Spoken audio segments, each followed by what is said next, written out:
Welcome everyone to Historic Locust Grove here in Louisville, Kentucky. My name is Kaitlyn Tisdale and I am the Director of Interpretation here.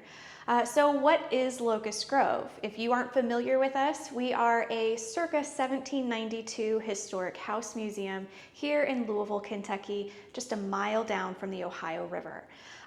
Locust Grove was the final home and resting place of General George Rogers Clark, who of course was the older brother to William Clark of the Lewis and Clark expedition.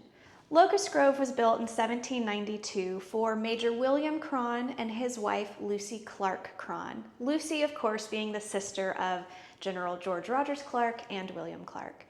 Now, when the home was constructed, it was not intended to be a historic house museum. So when we take a look through the home, we have to make sure that we are imagining ourselves 200 years in the past, walking through the home that generals and presidents and vice presidents would have been walking through as well. So the room that we are in here is the farm office, where Major Cron and even Lucy would have been managing the daily operations of the farm. That would have included what crops they were going to be planting, overseeing the enslaved community that was laboring on the land here at Locust Grove, and managing trips into town to procure whatever supplies they might need. You'll also see surveying equipment in here. General George Rogers Clark and Major Cron were surveyors for the Virginia state line. That's not actually the state line of Virginia. It was actually the line of militiamen fighting in the Revolutionary War. George Rogers Clark and Major Cron were actually surveying the land and divvying that land up as payments for those soldiers and veterans. All right, welcome to the Great Parlor here at Locust Grove. So we have traveled up a flight of stairs and we are now in the largest room of the home.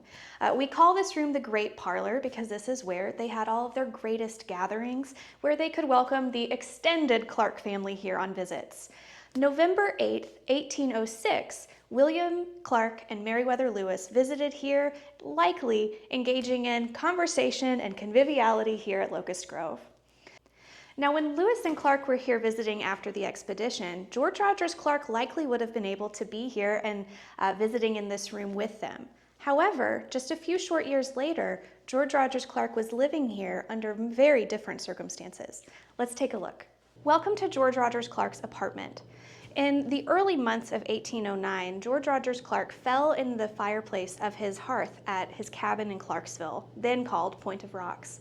After his fall, believed to be because of a stroke rendering him paralyzed, his leg lay in his fireplace burning for who knows how long. This resulted in severe burns, which needed an amputation just a few weeks later to save his life. After his initial recovery, he came to live here at Locust Grove under the care of his sister Lucy. Another person that cared for George Rogers Clark was an enslaved man named Kit. You'll see the bed tick on the floor here, and this is how we always like to make sure at every tour Kit is remembered. We want to make sure that we talk about his life here. Kit's story is like that of many of the enslaved community members here at Locust Grove. He was emancipated after George Rogers Clark's death in 1818, but beyond that, we have very few records of Kit's post-emancipation life. He is one of the many individuals that we are still researching to this day.